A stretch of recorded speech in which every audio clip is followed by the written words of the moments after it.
উপস্থিত সবাইকে যথাযোগ্য স্থানে সম্মান জানিয়ে আমি আমার ক্ষুদ্র বক্তব্যটি শুরু করছি। আমার আগে স্যার বললেন যে আজকে আমরা এখানে সমবেত হয়েছি 5 সেপ্টেম্বর শিক্ষক দিবসের উপলক্ষে। যে শিক্ষক দিবসটা কেন করা হয়, সবাই শুনেছো ডক্টর সর্বপল্লী রাধাকৃষ্ণনের কথা। তিনি একজন খুবই ভালো শিক্ষক ছিলেন। যখন তিনি তার ছাত্রছাত্রীদেরকে খুব ভালোভাবে শিক্ষিত করে তুলেছিলেন, তখন ওই ছাত্রছাত্রীরা নিজে থেকেই চাইছিল যে স্যার আপনার জন্মদিনটাকে আমরা পালন করতে চাই। তখন এমন একটা মহান মানুষ যার নিজের জন্মদিনটা ছাত্রীরা পালন করতে চাইছে, সেখানে তিনি নিজে বলছেন না, আমার শুধুমাত্র আমি একজন শিক্ষক হিসেবে পরিচিত হতে চাই না, বা আমার নিজের জন্মদিনটাকে পালন করার প্রয়োজন নেই। তোমরা একটা কাজ করো, এটাকে জাতির সমস্ত শিক্ষকদের উদ্দেশ্যে ডেডিকেট করে দাও, যাতে সমস্ত শিক্ষকেরা অনুপ্রাণিত হয় এবং তারা আরো জোশ নেয় ছাত্রছাত্রীদেরকে পড়ানোর কাজটা ভালো করে করতে পারে।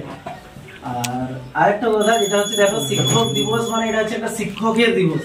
আর সত্যিকারের শিক্ষকের দিবস কখন সার্থক হবে, যখন তারা ভাববে সত্যি আমরা কোনো ছেলেকে তৈরি করতে পেরেছি, তারা কোনো একটা সঠিক জায়গায় যেতে পেরেছি, এবং ওই ছেলেটা যখন তার বাড়ির কাছে আর 4-5টা ছেলেদেরকে বলবে না হ্যাঁ ওখানে গিয়ে ওই স্যারের কাছে এটা শিখেছি, বিজয়বাবুর কাছে ওটা শিখেছি, বিজয়বাবুর সঙ্গে দেখা হয়েছিল বলে হোটেল ম্যানেজমেন্ট একটা কোর্স করতে পেরেছি এবং একটা ভালো জায়গায় পৌঁছাতে পেরেছি, তখনই শিক্ষকেরা খুশি হবে যে না আমাদের পথের আলো দেখে, বা আমরা যাদেরকে আলো দেখিয়েছি তারা আজকে আলো দেখতে পেয়ে একটা ভালো জায়গায় পৌঁছে গেছে। আর একটা কথা হচ্ছে, জীবনে কোনোদিনও কম্প্রোমাইজ করবে না লাইফে, ঠিক আছে?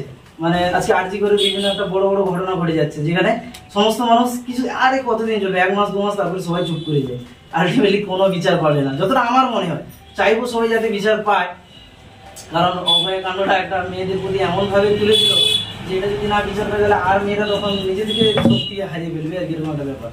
তো কোনো জিনিসের সঙ্গে কোনোদিনও কম্প্রোমাইজ করবে না। আর দেখো পড়াশোনা মানে এটা নয় যে তোমাকে গুড মার্কস পেতে হবে, ভালো রেজাল্ট পেতে হবে। ভালো রেজাল্ট আলটিমেটলি তোমার মার্কশিট থেকে যাবে, ওটা কোনো কাজে লাগবে না।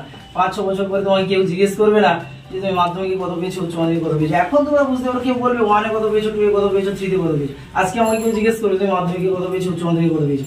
আলটিমেটলি মানে পিপল উইল জাজ your character, how you are, they will see your personality.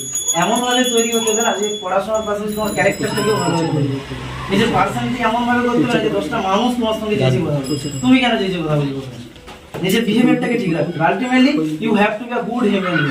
সত্যিকার একটা মানুষ হতে হবে। রেজাল্ট এগুলো মার্কশিটে থেকে যাবে, মানুষ তোমার পরিচয় জানিয়ে যাবে, তোমার পার্সোনালিটি নিয়ে, ক্যারেক্টার নিয়ে, তোমার গুড হিউম্যান বিং, সত্যিকারের মানুষ হয়েছে। আরেকটা জিনিস, সবসময় আমাদেরকে হেল্পফুল হতে হবে, জানো তো? মানে আমাদেরকেও চেষ্টা করতে হবে একজন দুজনকে হেল্প করা। এইভাবেই তো পুরো সমাজ শুধরাবে একদম। কেউ একা কোনোদিনও শুধরাতে পারবে না। সবাইকে একটা চেনের মধ্যে কেন 18 বছর বয়সে, 19 বছর বয়সে ফাঁসি মঞ্চে যাওয়া, কেন দেশের জন্য কিছু করা, কেন কিছু দরকার ছিল, মানে তারা নিজে থেকে কিছু স্যাক্রিফাইস করেছে, নিজেদের লোভ লালসাগুলোকে ত্যাগ করে দেশের মানুষের জন্য ফিরেছে। আমরা হয়তো ততটা পারবো না, কারণ আমরা এমন এলাকাগুলোতে আছি না, আর্থিকভাবে পিছিয়ে আছি। আর এর পেছনে তোমার সাপোর্ট তো দরকার না। একটা ইয়াং ছেলে মানে ইয়াং মেয়ে মানে তাদেরও একটা ইকোনমিক সাপোর্ট দরকার। তুমি শুধু স্যাক্রিফাইস করে যাবে, দেশের জন্য সব করে যাবে, ভাবো কোনোদিনও সম্ভব না। যতটা পারবে একজন দুজনকে হেল্প করে দেবে, তারা দুজনকে হেল্প করে দেবে, এইভাবে সমাজ একদিন একদিন পরিবর্তন হয়ে যাবে। আর আলটিমেটলি গুড হিউম্যান বিং হবে। রেজাল্টের পিছনে ছোটা যাবে না, কারণ রেজাল্ট তো টেম্পোরারি, নিজের ক্যারেক্টারটা সারা জীবন থাকবে। আরেকটা যেটা আমি স্পোকেন ইংলিশে স্টুডেন্টকে সবসময় বলি যে our life is like a playground. আমাদের জীবনটা হচ্ছে না একটা খেলার মাঠের মতো। দেখো একটা খেলার মাঠে 11 জন 22 জন প্লেয়ার থাকে, তেমন আমাদের জীবনটা একটা খেলার মাঠ, ইমাজিন করো। আর ওখানে যে খেলোয়াড়রা থাকে সেই খেলোয়াড়রা হচ্ছে আমরা। আমাদের ওই খেলোয়াড়দের কোচ দেখবে বাইরে বসে থাকে, বাইরে থেকে ইনস্ট্রাকশন দেয় যে তোমাকে স্ট্রাইকার হতে হবে, তোমাকে গোলকিপার হতে হবে, তোমাকে ব্যাকি হতে হবে, এটসেট্রা।